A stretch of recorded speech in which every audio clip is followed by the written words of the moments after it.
একটি যুবক একটি মৌলভী সাহেবের কাছে গিয়ে বললেন, হুজুর, মহান আল্লাহ তাআলার কাছে আপনি একটু আমার জন্য দোয়া করেন, আমি যেন স্বর্ণকারের মতো হতে পারি। স্বর্ণকারের জীবন অনেক আনন্দ এবং সুখের হয়, বাড়ি গাড়ি এবং টাকা পয়সা এবং অপরূপা সুন্দরী বউ কি নেই তাদের জীবনে, আমি তাদের মতো হতে চাই।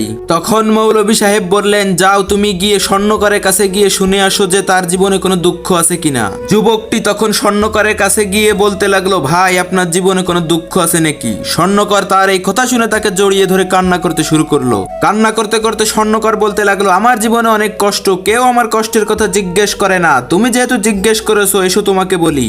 একদিন আমার স্ত্রী প্রচন্ড অসুস্থ হয়ে যাওয়ার পরে হসপিটালের বেডে শুয়ে মৃত্যু শয্যায় যখন যায়, সে আমাকে বলতে শুরু করলো, আমি মারা যাওয়ার পরে তুমি আবার দ্বিতীয় একটি বিয়ে করবে। তখন আমি তাকে বললাম, না আমি আর দ্বিতীয় কোনো বিয়ে করব না, কিন্তু কথাটা আমি তাকে কিছুতেই বিশ্বাস করাতে পারছিলাম না। অবশেষে প্রমাণ দিতে গিয়ে আমি আমার পুরুষ অঙ্গ কেটে ফেলি। কিছুদিন পর আমার স্ত্রীও সুস্থ হয়ে উঠলো। এখন শুধু দুইজন দুইজনের দিকে অসহায়ের মতো তাকিয়ে থাকি, কিন্তু কিছুই করতে পারি না। তখন সে যুবকটি বলল, সর্বনাশ, এইরকম সুখী আমি হতে চাই না।